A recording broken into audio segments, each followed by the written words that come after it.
Hi folks, welcome back to the Games Kingdom. My name's Carl King and today we're going to be looking through the Oathmark Battles of Lost Age rulebook.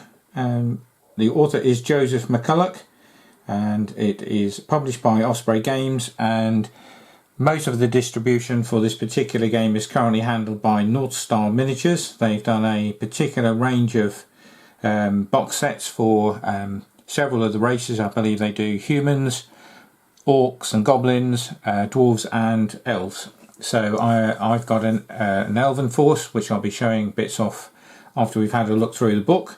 We'll crack on. We'll open the book. Nice hardback version of a rule book, and obviously you get your usual sort of contents list, your introduction, the basics, what is wargaming, how to sort of start a game. So sort of, you know, even if you're fairly new to this or haven't done this before, you can sort of pick out bits and pieces from this book and it'll literally walk you through how to sort of start your games. It'll give you ideas about the figures that you need to collect. It gives you details on unit sizes. It tells you about things like line of sight, setting up the table, initiative in the game, your activations, you know, your combat, your shooting, your magic, all of those sorts of things. And you know, the book is well laid out. There's lots of nice illustrations, sort of like this. It will sort of give you examples of how to move, and when you say you're going to move into combat or move into contact with another unit, how you do that. It'll give you examples in each section as well of how to conduct a round of combat, round of shooting and magic. So it is very comprehensive. It tells you exactly how you do everything. There's morale in the game, and then there's a small piece about how the game comes to an end. Once you're au fait with playing the game, there are a few advanced rules in here that you can sort of put in or not as you see fit. As with all of these games, you know, it's pretty much down to the people playing it on what they do or don't put in. As I said, there is magic in the game, so there is a section on spellcasters, and then you've got things like monsters, artillery, magic items. There's an optional rule for strange and catastrophic events, which I think could be quite nice. So you're sort of doing stuff in the game and then something happens to sort of put several spanners in the works, as it were.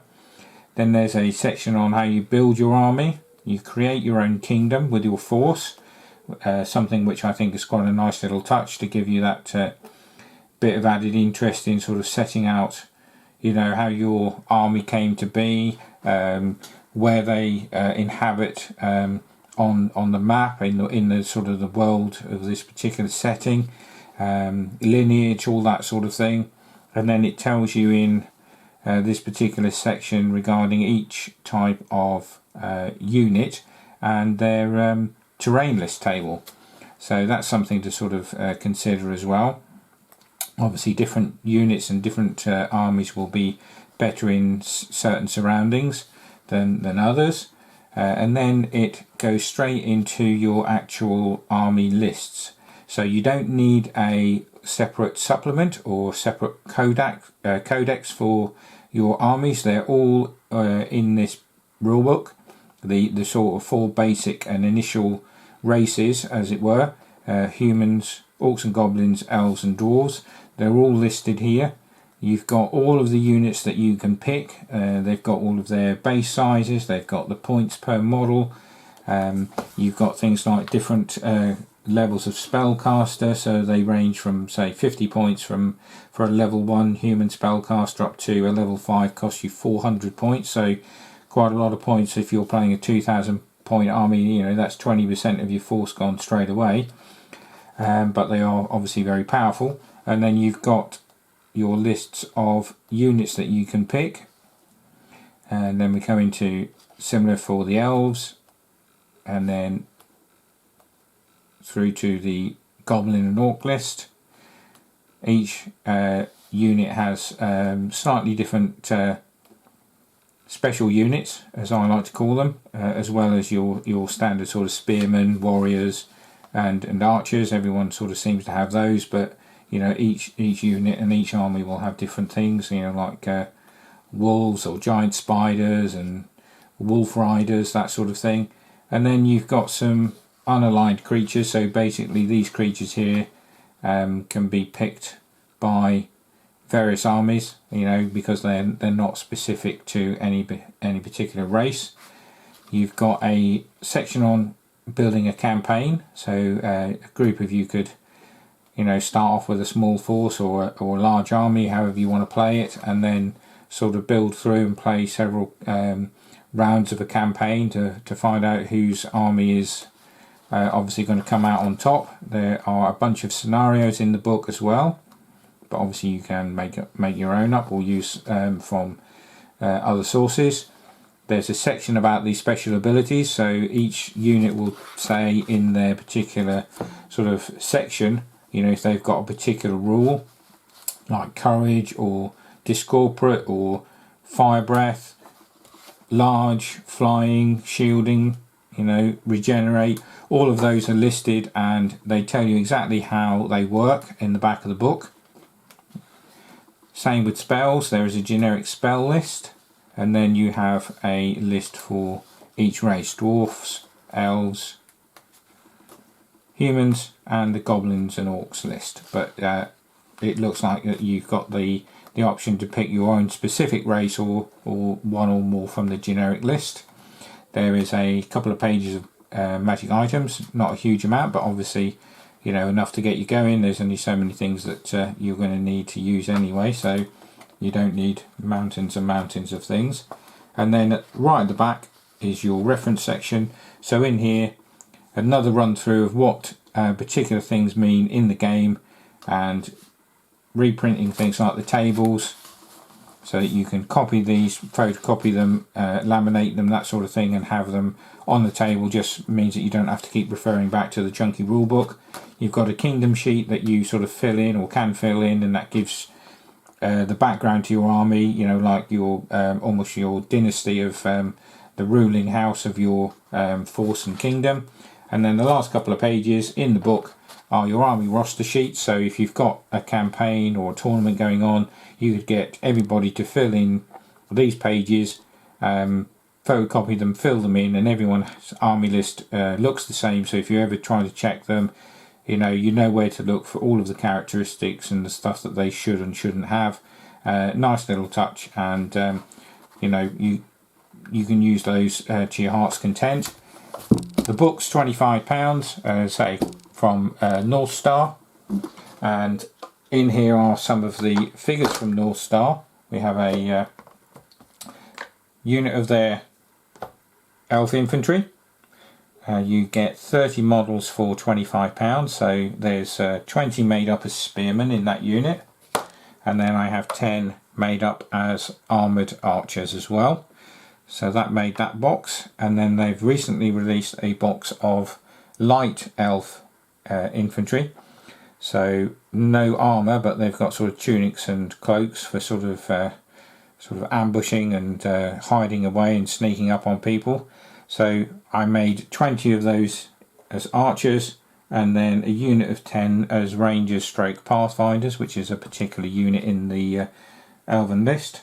There's also a few sort of mantic elves in there as well. There's also a free figure there, an elven sort of lady champion, which you get free if you spend over £25 currently, depending on when you watch this video. I've also got some GW figures in the army, so we've got some figures from what was the Lumineth box set, half sort of man, half tree there. I've also got a unit of elves. These are exceptional detailed models, as you would expect from GW, and painted up really nicely. But you don't get as much obviously for your money when you're buying the GW models as you do with things from North Star and or Mantic and other suppliers. Unit of dryads, which came in the box set as well, and I've just added those spears for a bit more sort of effect and use in the game. And then last by no means least, I've got some armoured bears which I had from TT Combat. These have only just been released July 2020. So you get 6 of these nice looking armoured bears for £20 including postage. That's exceptional value as they're all resin. A nice GW champion with the ability to fly. That was a nice little birthday present that I got given. Some Fenrisian 40k wolves, painted up as normal wolves for purposes of playing fantasy rather than 40k. This is a Mantic model, and this is from the Northern Alliance box set that they brought out recently. A couple of figures, and this was a sort of like a bolster pack, but I painted the guy up on the back there with sort of yellow hair to hopefully simulate that he is an elf rather than a human. So he'll be a champion stroke general on the nasty beast there. I've got a unit of 3 Minotaurs that I can put in. I've also got this very nice Manticore, which is again a nice model, nice beast. And then the centerpiece of some of the games for this and or Saga Age of Magic will be this Tree Man. So this is a GW model. This came in the Sylvaneth box set, as I mentioned earlier, with the Dryads and things. Excellent model, quite easy to put together, nice to paint. Stuck a few actual sort of little mini leaves on as well, just to give it a bit of added sort of tree-ishness. So that's my force that's going to sort of hit the tabletop as soon as we can get back into playing and sort of meeting up again. So there you go, folks. Quick look through the Oathmark rulebook and some of the figures from North Star, as well as a few from other manufacturers. If you think that's the sort of game that you're going to be interested in, go and have a look. www.northstarstock.com and get yourself some stuff and play a few games. And I'll come back with a review of the actual game once we've had our first battle. And I'll see you again with another unboxing or review very soon.